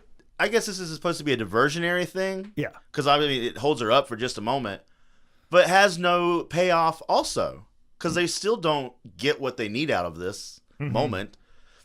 I would have been okay with a big 13 going on 30. Everybody happens to know the Thriller and we do it together kind of moment. I would have been fine. Where she's trying to get through the crowd of people and everybody's dancing in front of her. She can't make it. I mean... And a situation occurs where they get some... Let's be fucking honest. You had dolphins shoot up in the fucking air and high-five each other in the intro. Let's go big on this fucking dance sequence. Yeah, I can believe that everybody knows the same trap dance that Ronnie knows. But all we get to is just The Rock making out with Stephanie Holden's character. Yeah. So I think that's... But planting seeds for a relationship that doesn't ever pay off, right? Well, no, it doesn't, but that's kind of the way Baywatch TV series was. Okay. There was always that romantic thing going on with Stephanie Holden and Mitch Buchanan. Oh, okay. As you saw a little bit of. All right. From the TV series. And that there was always that. Yeah. So, always. There was a lot of friendly talks as ex-boyfriend, ex-girlfriend, which... boggles my mind. So, even all the relationships that end well, I don't talk to my ex-girlfriends. Yeah. Especially not as good as like Summer and Brody, and they have the conversation. But I have to point out Zac Efron, like a fucking true alcoholic, when he falls in the pool.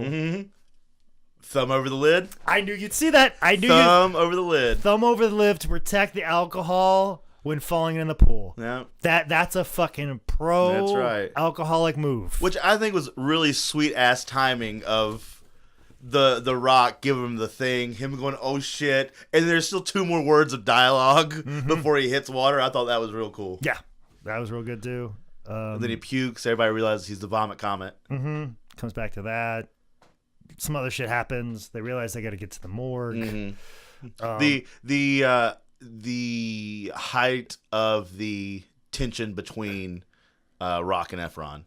Yeah. Of the whole, we both said things we didn't mean. No, I said exactly what I meant. Yeah. I'm a fuck up. I'll throw away this metal for they go symbolism. 6 feet. Yeah, and it wasn't even like they show you that the metal doesn't go far. Yeah. If it would have just been a throw that we never see a finish to, and then the joke of we only threw it 8 feet, Yeah. that would have been a better ha-ha at the end there than just, oh shit, he just really just kind of pussy through that metal over there. I don't know. I think there's 2 jokes. I think there's another joke about them making a joke in that moment. So there's 3 jokes. The showing how the metal doesn't go that far. They made a joke in that moment, there. and then they made a joke in the end. So they got 3 jokes for one. Yeah. Which is kind of this whole movie. Yeah, no, you're Instead of right. making one good joke here. I would have liked the payoff of the one good joke later. Oh, no, not this movie. No, This movie's not about that. No. We still got more dicks. If they did an 80s if they made this in the 80s, yes. Like, this is the Goodfellas version. Yeah. No, this is the Wolf of Wall Street version. Yeah. We got to get 3 jokes out of 1, okay? Mean Street, he would have just hit the water with that metal and it would never come back. Exactly. So, just to clarify where we're at. But they go to the morgue, a whole bunch more dick. Yeah. Like the biggest dick. Like the full dick. Like this Full. isn't even like dildo in the pants dick. There's a dick here, And guys. it's real dick. Yeah. Real. Now, it might be a stunt dick. No, it's a stunt dick, but I'm just saying it looks like a real dick. No, it is definitely a real dick. Where I feel like it was very much like, it was a working dick. Yeah. Like, there's like, okay, that's clearly a working dick that got stuck in between the chair. This is like, no, that's a real goddamn dick. That's a shoot dick. Even though it's a fake dick, but it's a stunt dick, but it's a shoot dick. Yeah. It's the stunt man's real penis. It's not the the guy that plays a congressman's dick. Because this is a white dick. Yeah. That is not a white congressman. No. And he's dead, so it'd be there's not a lot of But color still, left. But still, this is a peach colored man. but He is a Hispanic what I'm gentleman. saying is, there's no preparation to that D. There's no prep to that D. No prep to it's just D. It is just D. It's all D and all. If he had hemorrhoids, all the hemorrhoids, which is kind of what they're looking for here. They're looking for a suspicious entry wound. Exactly. And if there was a little more of a lift, Zac Efron was kind of lift and do and look around and stuff like that, he would have saw all kinds of things where he would have saw nothing except for a huge ass hog if the congressman, even as a dead man, used preparation D. Even as a dead Hispanic man, his huge white penis would have been all around the place. With no blood in his system because it all got pulled out and embalmed, even still, preparation D would have done the job. Pull all the embalming fluid to the tip of that penis. Big, beautiful hog. But then we find out that it was all just his idea. It was all The Rock's idea to get Zac Efron to play with his dick. He just takes pictures of him, and there's no payoff. There was no ever the thought of an entry wound being down in his taint. And, of course, if you are in the morgue, you have to end up in the drawers if you're in a comedy. That's just that how it is goes. Comedy 101. They get in the drawers. The bad guys show up. They find our heroes in the drawers, and they're recording this. Mm-hmm. Now, let me see. Maybe I missed something. Okay. Summer. Yes. Has got her cell phone out. Cell phone. She is recording the bad guys. Pull the middle tray out with the congressman, and they're switching the toe tags and the files on it. She's filming all of this. Yes. She gets startled. She drops the phone. Correct. She drops the phone, and the phone falls down. Okay. Through the areas of the morgue box. Correct. That does occur, but something happens before that. The reason she drops the phone. Zac Efron, this stuff falling in his mouth. He's flipping out independently. And that's what gets their attention. Her mother calls her on the cell phone, yes. and that's what causes her to, oh shit, and drop the phone. Though, all that's inconsequential. Okay. My main beef. She drops the phone, correct? Yes. It is a layer down under her. It is, yeah, it is like the next drawer down. Yes. Okay, that's where her phone is. Yes. And then they run off. Then Zac Efron comes out, and they do a whole thing. Yep. And then the fight, and then a chase. Yes. At no point in time. You're right. Was nobody grabbing that phone. Yeah. Okay. Nobody reached in the drawer and grabbed the phone. Took that phone. They just had the phone all of a sudden. All right. See, that crossed my mind. I didn't notice them ever pick up the phone either. But when they were chasing them, like, oh, they've got the phone. When did they get the fucking phone? I just thought I missed it because I wasn't paying attention. I thought I missed it, but I didn't see it. Yeah, no. If you didn't see it, I did not see it. That bothered me the entire time and ruined the movie. Ruined a perfectly good nursery fight. Well, I don't know if the nursery fight was good, but that would have ruined it for me had this chase scene through the park not been so god awful. Of just the slowest chase between the world's most jacked man and just a dude. of just The Rock doing his beach jog, and not even like full on running. That killed me. It takes a lot to get all those muscles. I guess. So. No, I did like I did kind of like the sort of callback of like him commandeering again, but this time it's the pink scooter, The Rock is too big. Which matches a shirt a little too well. That color palette was. The Rock is too big for him to be able to actually chase these guys, so he gets off to run slower than he was going originally. Yes. But luckily, Summer saves the day with her tits. Yeah, good, funny, haha. Yeah, but yeah, I'm still thinking like, how do they get the phone? How do they get the phone? Right. How do they get the phone? And then they get to the fight. And also, too, the guy who had the phone, they're in the nursery, they're about ready to fight. He goes, "Oh, this phone," and then slowly breaks this phone that he shouldn't even have to begin with. Yeah, slowly breaks it, which has the evidence in it. Yeah. This right here, like this phone. Let me crack. Now it's finally broken. You don't have any evidence.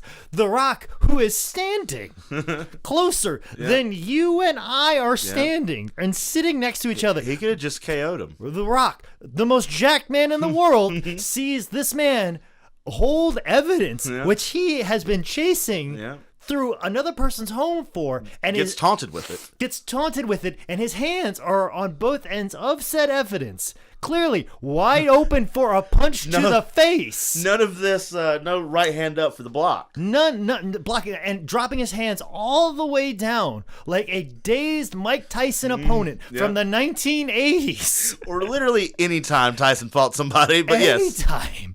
And just clearly open for a KO shot where The Rock could have just punched him right in the face. The Rock, who is less than 2 feet away, just like, go ahead, break that phone. I'm not gonna do anything. What can I do?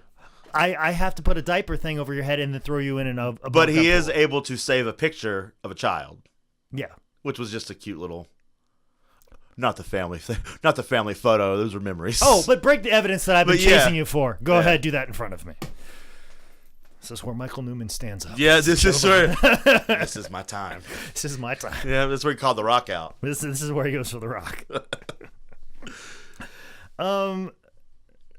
So after they get yelled at, and I must say, after he throws the fucking guy into the pool with the diaper bag, disposable unit on top of his head, The Rock says, "Bath time, shithead."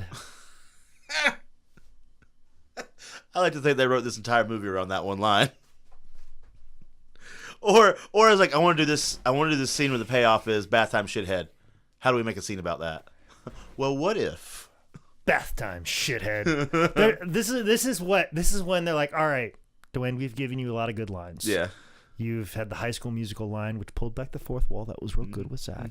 We gave you that line. We've given you a lot of good little snips here and there. We put your dick over real big. We put your dick over real big and give you a lot of these good lines. Now, Dwayne, we're going to give you an opportunity to give a line to be like I'm back, or I'll be back. Yeah, I'll get to the chopper. Give you your Schwarzenegger. We're going to give you your Schwarzenegger line. You come up, this is the situation. Yeah. We're going to give you a lot to work with. Yeah. Okay? A guy is going to get like a trash bin that is full of dirty diapers. And you're going to put it over his head, and then you're going to push this man into an above ground pool. To come up with something clever. Whatever you want. Whatever you need to do. Make whatever poop jokes you need to. Whatever, above ground pool. You can make whatever you want. Come up with it. And he's like, all right, I got a line. Bath time, shithead. And like, all right, cut, print. Credit. We're not getting better than that, guys. Let's go home. Move on. So, if you got a better line than that, make sure you tweet us at Scout Manning. Please, what is your knock a man into a pool with a diaper caddy on his headline? I feel like the listeners that are very much engaged with us on social media can come up with something better than was given in this line. And I feel like we could have came up with something better if we weren't already 90 minutes into a podcast. Let's we've really skimmed a bunch of this. Let's super skim now. Let's get there. This is the extended version welcome of this podcast. Before this, we even said Yeah, let's go ahead and get this going before we accidentally have a 2-hour podcast. Well, we're there, kids. We're there. We were most certainly there. Luckily, I only got like 3 more pages. Let's of get notes. there. So Let's go. Run. They have the argument in the office. Clearly, the police aren't doing anything. It seems to be a good moment in time for somebody to say, "This is why we can't trust the police," and nobody says that. Not at all. Well, we got a black police officer, so you can't really show on the police, especially with the climate between black men and the police. Can't have that. But moment I there. love the "you people" stuff. That was good. What do you mean, you people? You can't say that. And then I like the Rock, just like, no, cool down, bro. That was good. That was quite funny. Yeah. Especially coming from the whitest man ever. Yes. Who's playing a man from Iowa. Yeah. They don't get much wider than that. They don't make him that way. They don't make him any wider. Pretty cocky, boys. The only place that gets any wider is wherever Larry Bird was from. Yeah, Indiana. Indiana. Him French and Detlef Lick? Shrimp. French Lick? Yeah. French Lick, I think. Or Deer Lick. One Deer or the Lick. other. Sounds. I think it's French Lick. Is it? We'll figure it out. You guys, Larry Bird, wants you message into the show? Let us know. Larry Bird, I know you're listening, and also Kevin McHale. You can go fuck yourself. Yep. You know why. You know why. You in West Virginia know why. Yep. Robert Parrish, holler at your boy. How you doing, sir? Big Chief, you know what I Real mean. big fan of you. Real big fan. They go undercover for the 3rd time, which they go undercover more times. A whole lot. They go undercover more times than the entire run of Baywatch Nights went undercover. So, and that was the point of Baywatch Nights. Baywatch Nights, they were detectives. Zac Efron dressing like a woman. A real hot lady. Really reminded me of the Zane and Caleb put over the world episode where you and Caleb did the ice bucket challenge thing. Of us in our bikinis. You and your bikinis. Caleb looking real good in the bikini. There are times when I'm scrolling through on YouTube, and then that'll come up as a suggestion. Oh, okay. And I will see it like on a phone or in a smaller version of the screen cap of like Caleb in a bikini. Yeah. And I'm like, God damn, that's a hot looking woman. Like, And then, oh wait, damn it. I fall for it every time. Every time. And the fact that I know it's Caleb, I'm like, God damn, if I could just find a woman like that. Your first thought was, God damn, with that hot woman. Then it's, shit, that's Caleb. And then it's, if I can only find a girl like Caleb. Yeah, if I can find a girl like I Caleb. say that all the time. Well, if I can find a woman that looks like Caleb Connolly in a bikini, I'd be happy man. Done. Done happy and man. done. Happy man. Best free agent in the business right now. Absolutely. Then finally, The Rock gets fired. Then the evil plan of Brody being the lieutenant all comes to fruition. I think that's real good storytelling. And then, of course, the Rock says, my mentor gave me the keys to Lifeguard Tower 1. Well, if you get fired from Baywatch, don't you have to turn in the keys to every tower? Like, that's not, like, that's what you do. You give that to Thorpe. Like, when somebody just says, fuck it, I'm done working at High Spots, and then turns in their keys. Sometimes you just put it down on a table, on a chair, and you walk away. And you walk away. You don't say, my mentor gave this to me, and then pass it on to somebody else. No, you turn in your keys always when you don't no longer work a job. Yeah. Like, that's how that... The Rock didn't get to keep the keys to the Sprint store. He just left. No, exactly. He didn't pass it on to his manager like, my mentor gave this to me. Mm-hmm. You know, he didn't say that. No. Which would have been a great time to bring Thomas Lennon in as the dad of the kid that didn't give a fuck, just wanted to know about cell phones. Yeah, Thomas Lennon. That would have been a great cameo for him. That would have been a great cameo for him, and a cameo mania when David Hasselhoff shows up as the mentor, which seemed very fucking forced. Yeah, yeah. Like, very forced. Like, just, like, forcefully pushed in there, which is what you want to do when you've taken preparation deep. Mm-hmm. But hold on. But you want to get that consent, though. But you got to get that consent. Yeah. I know you're all hopped up on preparation D, but it's more important to have consent and ask if this is okay, because I know you're ready to go once you take preparation D. Mm-hmm. You've cleared up the hemorrhoids and you're all ready for business. But make sure that you responsibly ask for consent after using preparation D. That's all. We also have to do that service. I forgot to put that service announcement. Yep. Much like after cigarettes, warning they cause cancer and all that stuff. Much like a lot of the beer companies have to pay for drunk driving ads. So it's much like also medical marijuana, they have to make the ads for not driving while high. So those are all, we have to be responsible. And with preparation D, you yourself could be found stuck in a woman for hours. This is true. This is very true. All things that happen. And other things that happen is, like I said, the David Hasselhoff cameo just kind of happens. Then you see Zac Efron find the sand grifters, which he uses later to get the file. Which call back to the sand grifters earlier. You didn't know what it was. Put together very well. I feel like Thomas Lemon, Ben Garant put that together.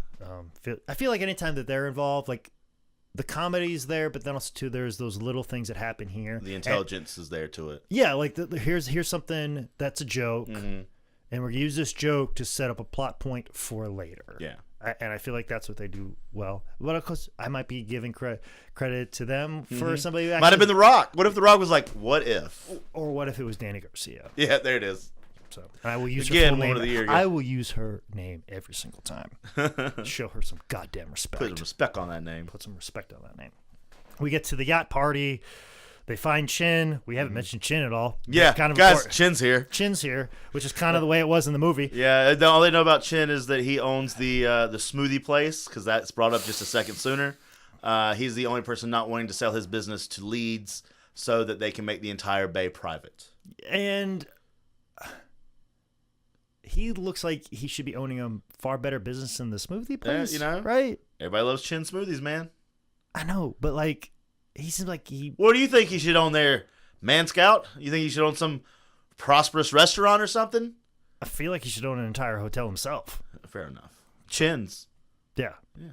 I feel like he should... Chin's Palace? I feel like he should own that whole section where Chin's like smoothie places. He Yeah, should just own that whole line. that whole subdivision, whatever it is, okay. that whole pier there. That's all his. It's all Chin's. All of it. It dry.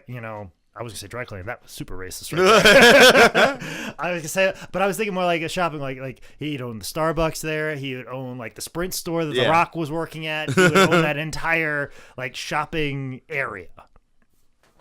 So, we save Chin.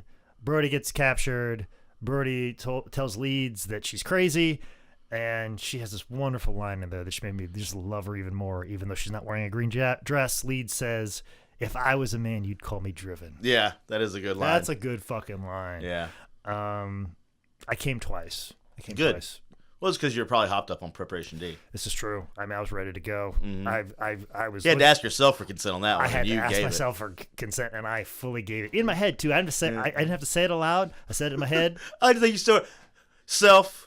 Can I have some consent? And you're like, yeah, Jake, you can have some consent. Mm-hmm. That's the only way to properly do it.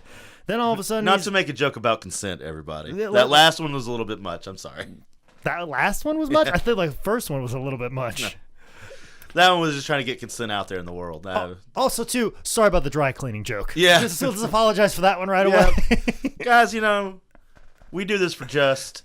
We're sorry. We're trying. We're already trying to be cool. We're already like 16 minutes over what we planned to do on this podcast. And we still have to do the outro and all this shit. So. Oh, we've got so much more to talk about. Yeah.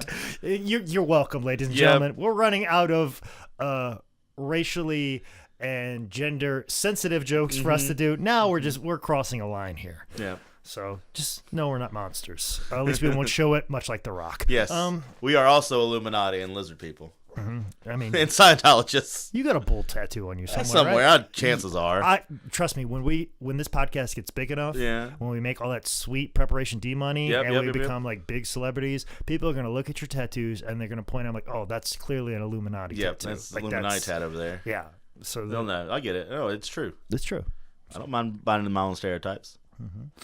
Mm-hmm. Then Brody gets thrown in the water, and then how does he get out? Like. So they handcuff him. They put him in this cage. They throw this cage overboard to drown him. He starts to hallucinate that Summer is saving him. They start making out. Turns out it's The Rock giving him underwater CPR. But he's locked in this fish crate.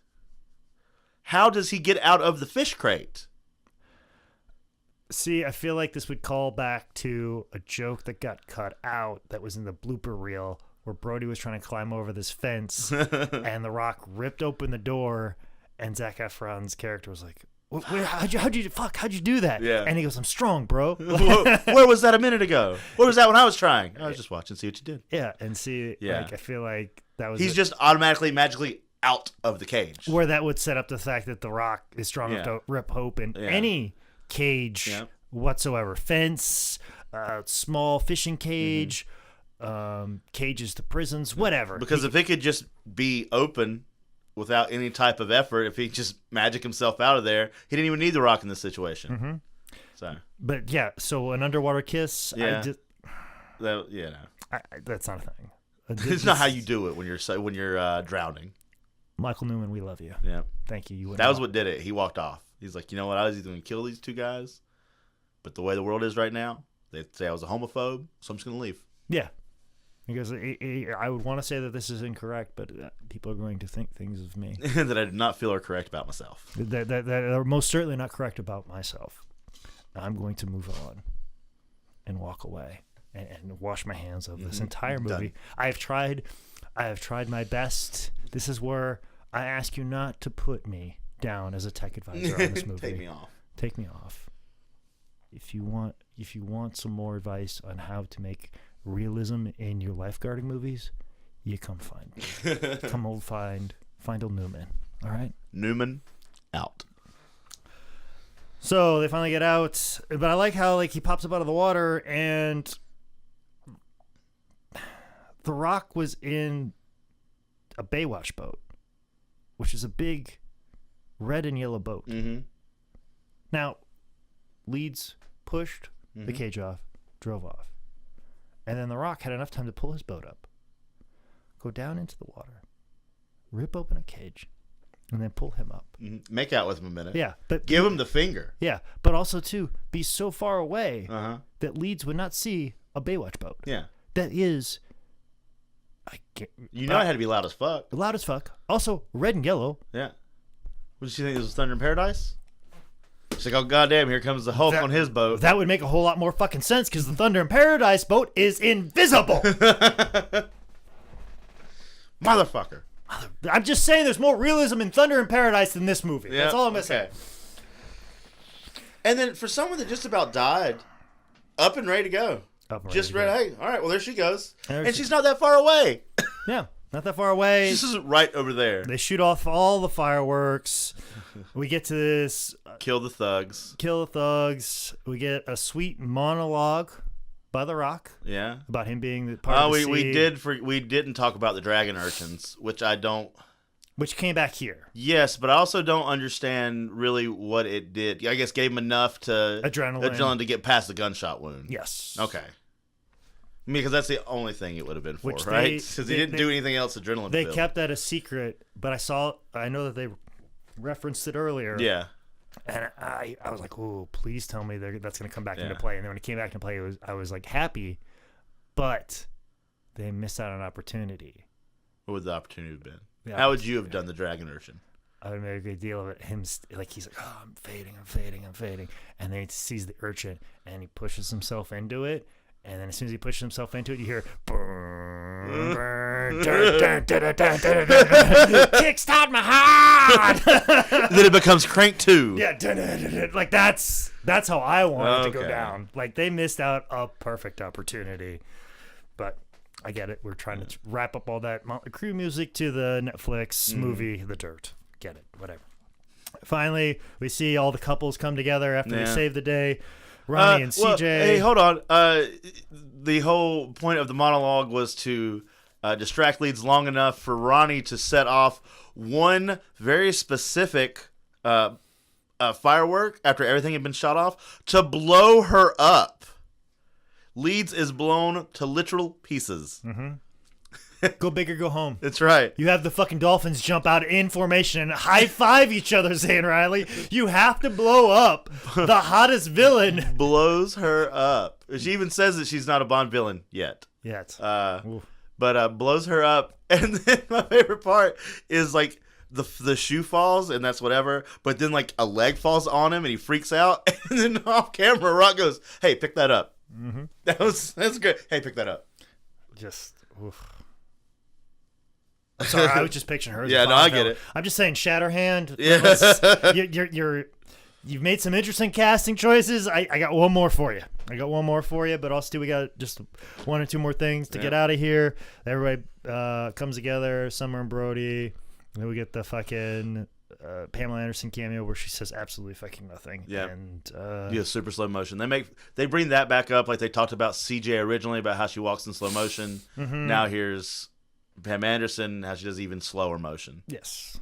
And then, of course, they do the running on the beach to end, and then he trips, and then they run, and then we get to the blooper reel. Mm-hmm. And that's the movie. And it just, the blooper reel was like, oh, I was waiting for them to take, I feel like every time you have a blooper reel, you are required to take bloopers from Smokey and the Bandit 2. Yeah. I agree. That's your line. That's your line. Yeah. No, that's your line. When do we start? When do we start? When do we start? Now? We start now? That's your line. I feel like, was it Anchorman that did that? Yes, it was. I feel like every time you show bloopers, you are required by law to just work so in in that one little clip of Smokey and the Bandit? every single time. Every single time. But that's the movie. That is the movie. The best part of the bloopers to me is Zac Efron trying to hop on the back of the Sea-Doo and like fucking eat shit and falls off. Oh, mine is still the fucking pulling of the fence. He goes, "'Cause I'm strong, bro." Yeah, the one that didn't happen. Yeah, like that. My favorite blooper is the one that never made it. Yeah, like that one for sure. Like that. That set up the crescendo of things. Yeah, I feel like that's just the whole movie in a nutshell. Yeah. Then in that case, my favorite blooper was when they at the very end of the blooper reel go back to the loft in which Zac Efron slept in, pan over the aquarium, and now there's mini Zac Efron and mini Mitch. Yeah. Good movie. Great movie.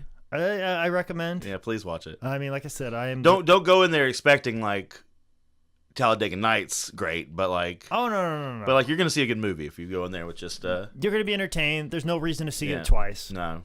You know, Unless you have to watch it for this. Yeah. Which I did. Yeah, unless you're forced like Zane Riley. Yeah. You are the only person that have seen it twice. Yes. Ever. Because if people would have saw it twice, then it would have made $250 million. Yeah, exactly. Because that's how money works. That's how money works. But good movie. Yep. See it. Wanted to hate it. Actually liked it. Yeah. Didn't see it as a big waste of time, which I thought I was going to. I just roll my eyes. It was 2 hours though. That was long. But you know what? I say this though. Every joke was fine with me. I don't think it was too wasted. Like I said, we were taking a lot one jokes and making them three jokes. Just appreciating the sheer volume of comedy that was written for this movie. I got to give up to the writers. That's why I put over Tomlin and Ben Garant. But that's the only ones that I recognize off the credits. I'm sure the other writers, whoever you are, you contributed just as much. Yeah.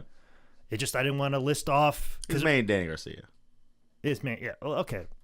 Dany Garcia. You did good, girl. You did a fantastic job. You made you a good movie. You made yourself a good movie. You did right by your ex-husband, and you kept that money train rolling along. That money train that has worldwide stops across the globe. Chugga choo choo. Keep cashing them checks, deposit them away, take care of your young daughter that you have produced solely by yourself. Excellent job. Good go. You go. Excellent job. Man, Scott, let's get out of here. Let's get the fuck out of here. This has been a long one, but a big thank you to our sponsors today, Preparation D. Can't thank you enough. Get swole on the front end, not the back end. You got any dates you want to plug? This is coming out the Thursday after WrestleCon. Hopefully you guys have seen who we wrestled at WrestleCon, hopefully because it happened. And you've seen the gifs. Loved it. Yeah, you've seen the gifs. So everything you ever thought you wanted to see in a match between the participants, you saw. So I hope you enjoyed it. Yeah. And I got other shit, but who cares? Yeah. Only thing I just want to let you know, show up to Northeast Wrestling WrestleFest it's on April 26th. So just come up for that. Also, too, we'll be in Massachusetts the next day. So just make sure you check out Northeast Wrestling at the end of this month. Guys, if we've fucked anything up, or if you got a better line than Dwayne "The Rock" Johnson's bath time shithead, make sure you tweet me at ManScoutManning or email me at jake@sslshow.com or manscoutmanning@yahoo.com, especially if you left a review. Come on, holler at me. I want to let you guys know that you have left a review and give you t-shirts, most specifically you, BK102081 and Modern Barbarian. Thank you so much. Make sure you check us out on Spotify. Take a screen cap of you listening on Spotify so you can let people know that we're on Spotify. Also, too, we have a website, howdidthisgetbooked.com, where you can buy How Did This Get Booked t-shirts if you want to buy them. Are you about to say you could buy howdidthisgetbooked.com? Yeah, if you want to do that. Also, too, Zane Riley is a seller right now, cash seller for @Zane Riley on Twitter as well. Right. So if you're @Zane Riley, if you're really trying to sell that motherfucker off, you let me know. I've got it. Also, too, I have my own personal merch at howdidthisgetbooked.com. Make sure you check that out. Make sure you subscribe on iTunes, Stitcher, now Spotify, YouTube, SoundCloud, and wherever podcasts are available. And if you have a podcast or if you want to start one, make sure you go on to sixsquirrelstudio.com. Don makes it sound real nice. This has been another edition of How Did This Get Booked? Woo.